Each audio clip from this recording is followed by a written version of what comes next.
কোন চাঁদাবাদের ঠাঁই হবে না, কোন দখলদারিদের ঠাঁই হবে না, কোন মাদক ব্যবসায়ীর ঠাঁই হবে না। তাই আমরা তারেক রহমানের ডাকে সাড়া দিয়ে আমাদের মহানগর এলাকায় যে কেউ চাঁদাবাজি করতে চায়, সন্ত্রাস করতে চায়, দখলদারিত্ব করতে চায়, বলেন নাম ব্যবহার করে মাদক ব্যবসা করতে চায়, আপনার তাদেরকে চিহ্নিত করবেন, বয়কট করবেন, প্রশাসন হাতে তুলে দিবেন। আজকে আপনাদের কমিশনের আমরা উত্তর সফলতা কামনা করে আশা করব আগামী দিনে মহানগর স্বেচ্ছাসেবক করেন নতুন নেতৃত্ব সদর থানায়, বন্দর থানায়, বন্দর উপজেলায়, সিদ্ধপুর থানায় নতুন নেতৃত্ব আসবে।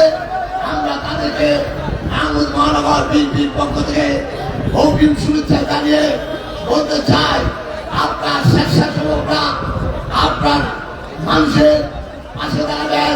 16 বছর আমি নেতা কর্মীরা যে কর্ম করেছে, জনগণ থেকে যে কর্ম করে বিচ্ছিন্ন হয়েছে, আমরা বিএনপি স্বেচ্ছাসেবক দল, ছাত্র দল, যুব দল কে এ ধরনের অপকর্ম করব না।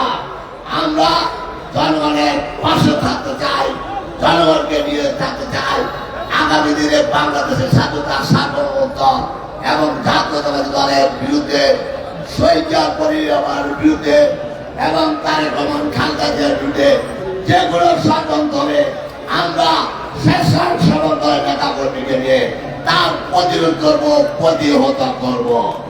সংগ্রামী সাথী বন্ধুগণ, আবারও আমি মানব জাতীয়বাদী স্বেচ্ছাসেবক দল নারায়ণগঞ্জ মহানগর স্বেচ্ছাসেবক দলের এই কমিশন মূলনে আপনারা যারা উপস্থিত আছেন আপনাদেরকে স্বাগত জানিয়ে আপনাদের উত্তর সফলতা কামনা করে আমি আমার বক্তব্য শেষ করছি। খোদা হাফেজ।